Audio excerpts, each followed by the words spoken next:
Praise the lord. ప్రభువైన యేసుక్రీస్తు నామములో ఈ ఉదయకాలమందు మీ అందరికీ కూడా శుభములు తెలియజేస్తూ ఉన్నాను. పరిశుద్ధ గ్రంథములో సామెతల గ్రంథము 18వ అధ్యాయము 21వ వచనము, జీవ మరణములు నాలుక వశము, అవయవములు అన్నిటికంటే నాలుక భయంకరమైనది. ఆ మాట విన్నారు కదా. జీవించాలన్నా మరణించాలన్నా నాలుక స్వాధీనంలో ఉందట. ఈయనంత పవర్ ఉందంటారా నాలుకకి? నాలుక భయంకరమైంది. నాలుక అగ్నియే. ఏ నరుడు నాలుకను సాధు చేయనేరడు. అది మరణకరమైన విషము, అది దుష్టత్వమే. యాకోబు 3వ అధ్యాయము 6వ వచనము. కావున ఈ నాలుకను ఏ రీతిగా ఉపయోగించుకుంటే మనకు మేలుకరంగా ఉంటుందో వాక్య భాగంలో నుండి మనం ధ్యానిద్దాము. కీర్తన 39వ కీర్తన 2వ వచనము, నేను ఏమియు మాటలాడక మౌనినైతిని, క్షేమము గూర్చైనను పలుకుక నేను మౌనముగా ఉంటిని. దావీదును శత్రువులు దూషించినప్పుడు మౌనం దాల్చాడు. పిలాతు యేసుక్రీస్తుని ప్రశ్నించినప్పుడు యేసుక్రీస్తు కూడా మౌనంగా ఉన్నారు. మౌనంగా నుండుటకు మాటలాడుటకు సమయము కలదు అంటాడు ప్రసంగిలో. మౌనం వల్ల ఆయుష్ పెరుగుతుంది, ఆరోగ్యము కూడా కలుగుతుంది, మనశ్శాంతి ఏర్పడుతుంది, గౌరవం కూడా పెరుగుతుంది. రోజు గంట సేపు పైన మౌనంలో ఉండి ధ్యానించుట మంచిది. కీర్తనలో ఉంది చూసారా, సియోనులో మౌనముగా నుండుట దేవునికి స్తుతి చెల్లించినట్లే. మనం ఎక్కువగా ప్రార్థన చేస్తాము. ప్రార్థన అంటే మన అవసరాలు తెలియచేయటం కోసం. పాటలు పాడతాం. ఈ రెండింటికి అలవాటు పడిపోయాం. కానీ అప్పుడప్పుడు మౌనంగా దేవుని సన్నిధిలో ఉండుట కూడా దేవునికి స్తుతి చెల్లించినట్లే.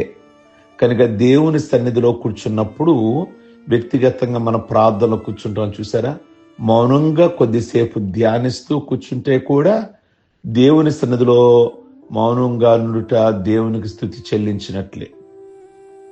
భార్యాభర్తల మధ్య గొడవలు రాకుండా చేసే ఒక దివ్యమైన ఔషధం ఏంటో తెలుసా? మౌనంగా నుండుట. ఒకరు మాట్లాడేటప్పుడు ఒకరు మౌనంగా ఉంటే గొడవ అవదు. ఇద్దరు మాట్లాడారనుకోండి, ఇద్దరు ఆగకుండా కుటుంబాలు పేలిపోతాయి. ఆవేశంలో ఏదైనా జరగచ్చు. కనుక మౌనంగా ఉండాలి.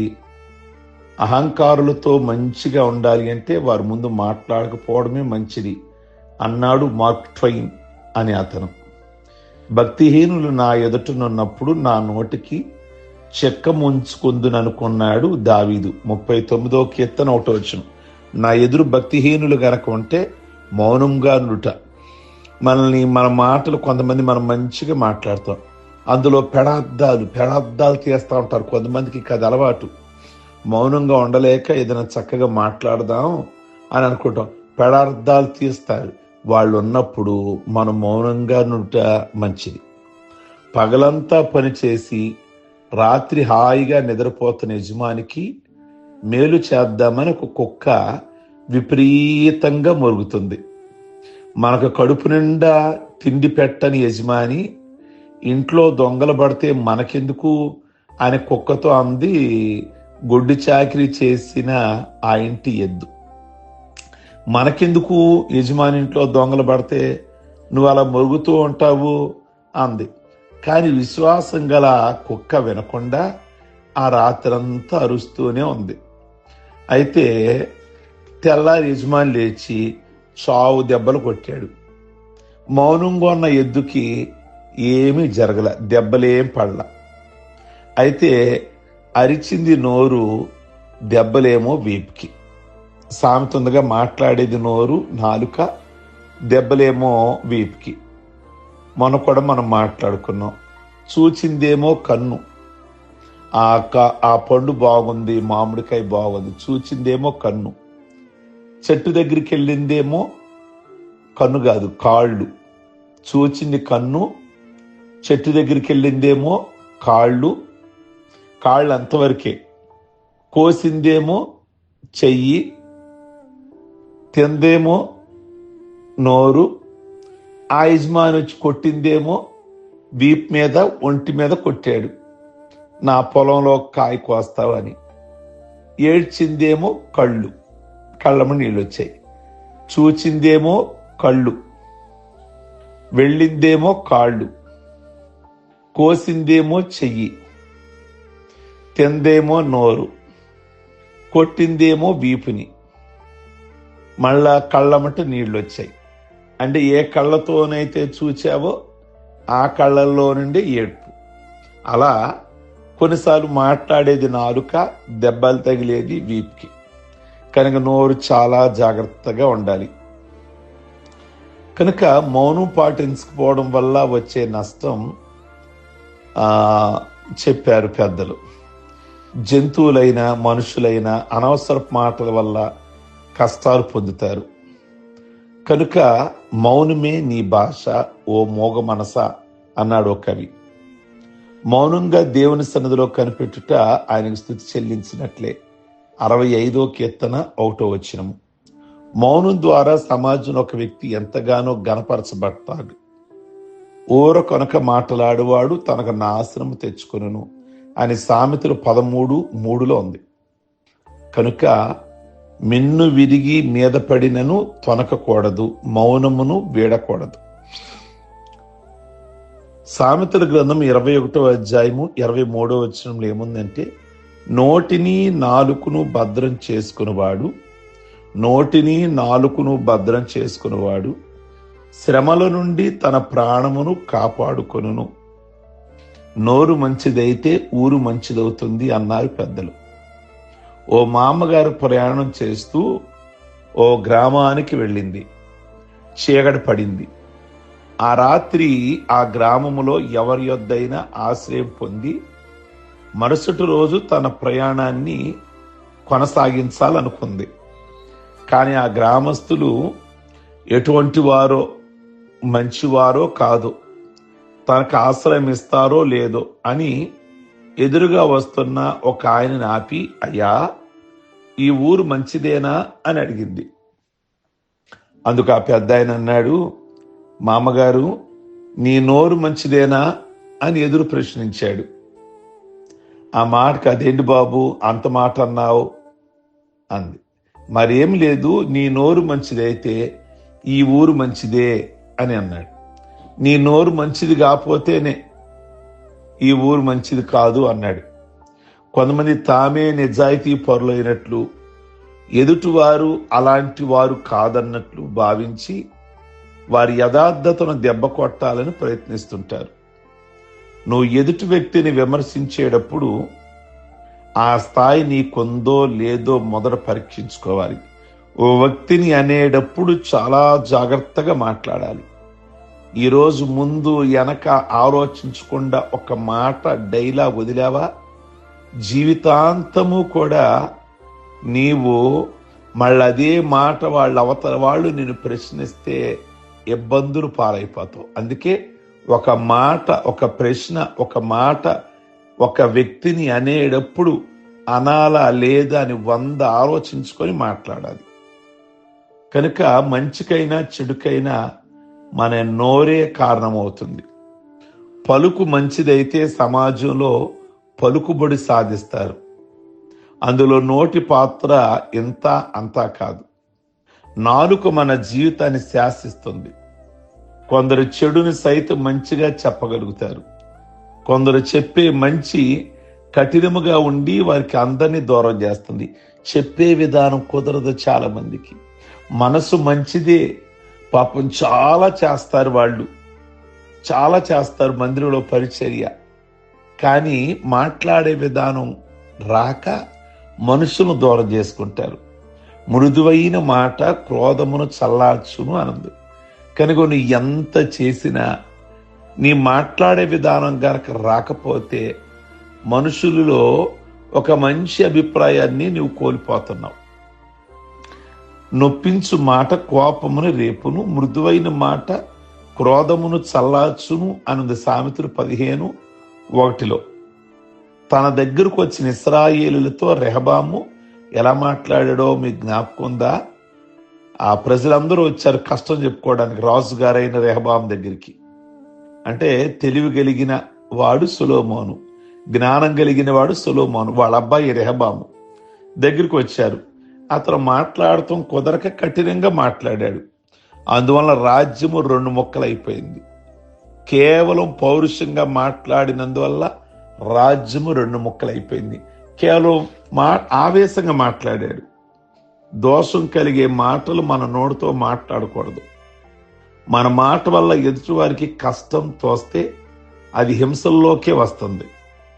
చంపితేనే పాపం కాదు, చెడు మాటలతో ఎదుటివారిని గాయపరచడం కూడా చంపినంత పాపాన్ని తీసుకొస్తుంది. కొంతమంది నోరు తెరిస్తే కఠోరమైన మాటలు మాట్లాడతారు. ప్రియ దేవుని బిడలారా, కనుక హిమాలయాలపై జెండా పాతైన, ఆకాశములో షికారు చేసిన మనిషి మారటం లేదు అని ఒక కవి రాశాడు. లోకమంతటిని మనిషి తన స్వాధీనంలోకి తెచ్చుకొని జయించాడు, కానీ నాలుకను మాత్రము తన మనస్సును జయించలేకపోతున్నాడు. కనుక నోటిని నాలుకను అదుపులో ఉంచుకున్న వ్యక్తికి, నరములేని నాలుకను స్వాధీనం ఉంచుకున్న మానవునికి సిరి సంపదలు వర్తిస్తాయి. మాటలు కుదిరితే మూటలు దొరుకును అన్నాడు ఒక భక్తుడు. బంధువులు మిత్రులు మాట వల్లే లభిస్తారు. నాలుక కొనభాగం వల్ల కారాగారం శిక్ష కూడా పడుతుంది. ఒక్కొక్కసారి మాట వల్ల చావు కూడా తప్పదు. జీవితంలో బాగుపడాలన్నా చెడిపోవాలన్నా నాలుకే ప్రాధాన్యం. తెలివైన వాడు జిహ్వను అదుపులో పెట్టుకొని సుఖశాంతులు పొందుతాడు. కొలసీ 4:6 ఉంది. ప్రతి మనిషికి ఎలాగూ ప్రత్యుత్తరం ఇవ్వవలెనో అది మీరు తెలుసుకొనుటకై మీ సంభాషణ ఉప్పు వేసినట్లు ఎల్లప్పుడూ రుచిగలదిగాను కృపాసహితముగాను ఉండనీయుడి. కొంతమందితో సంభాషించేటప్పుడు ఇంకా అతను 4 మాటలు మాట్లాడితే బాగుండు అనిపిస్తుంది. అలా ఉండాలి మన మాటలు. ఊరడగలిగే మాటలు అంటారు యెషయా గ్రంథంలో. అంటే మనం మాట్లాడుతుంటే ఎదటి వాళ్ళకి ఊరట కలగాలి. మరి కొంతమందితో సంభాషణ ఎంతటితో ఆపేస్తే బాగుండు అనిపిస్తుంది. నీ మాటలు ఎదుటి వారికి వినాలనిపించాలి. అతను ఇంకా 4 విషయాలు మాట్లాడొచ్చు కదా. ఎందుకంటే ఒక వ్యక్తి మాటల్లో రుచి ఉంది, ఒక మాటల్లో రుచి లేదు. రుచి కావాలంటే ఉప్పు వేయాలి. అన్నీ వేసి చూడు, నన్నేసి చూడు అందుప్పు. ఎన్ని వేసినా ఉప్పు లేనిదే టేస్ట్ రాదు కదా. ఉప్పు లేని పదార్థం ఎంత విలువదైనా రుచి ఉండదు. ఉప్పు వేసినప్పుడు పదార్థాల్లో కలిగే రుచి మన సంభాషణలో ఉండాలి. సరిగ్గా ప్రత్యుత్తరం ఇచ్చేవానికి దానివల్ల సంతోషం పుట్టును. సమయోచితమైన మాట వెండి పళ్ళెములో నుంచబడిన బంగారు పండ్ల వంటిది. ప్రియ దేవుని బిడలారా, కనుక ఈ యొక్క ఉదయకాలం మందు ప్రశ్న ఒకటైతే జవాబు వంకర టింకరగా చెప్తారు కొంతమంది. సామెతలు 25:11 మధుర భాషకి మించిన పదార్థం ప్రపంచంలో మరి ఏది లేదు. కరుకు మాటల వలన ఉపకారము పొందలేము. కోకిల మనకేం ఉపకారం చేసిందని దాన్ని ప్రేమిస్తున్నాం. గాడిద మనకేమి అపకారం చేసిందని హేయంగా చూస్తున్నాం. గాడిద పట్ల మనకి ఒక అసహ్యకరమైన మనసు. కోకిల లో ఒక మాధుర్యాన్ని, అది ప్రీతిగా మనుషులు సంపాదించుకుంటుంది. కారణం ఏంటంటే దాని గొంతు మధురం కనుక దాని కంఠస్వరం తీయగా మాట్లాడటం వల్ల శ్రమ ఉండదు, వ్యయం ఉండదు. మధుర భాష ఎంతో విలువైనది. ప్రియమైన దేవుని బిడలారా, వినువారికి మేలు కలుగునట్లు అవసరమును బట్టి క్షేమాభివృద్ధికరమైన అనుకూల వచనమనే పలుకుడు గాని దుర్భాష ఇదేనను మీ నోట రానియకుడి అన్నాడు. వ్యాధిగ్రస్తుడైన వ్యక్తి ప్రాణశక్తి కోల్పోతున్న సమయంలో ఒక వైద్యుడు ధైర్యాన్ని, సంతోషాన్ని పెంపొందించే మధుర వాక్యాలను పలుకుతుంటే అతనికి అది మెడిసిన్ లాగా, ఔషధం లాగా ఉంటుంది. కనుక ఆ మాటలు అవసరం ఆ టైంలో.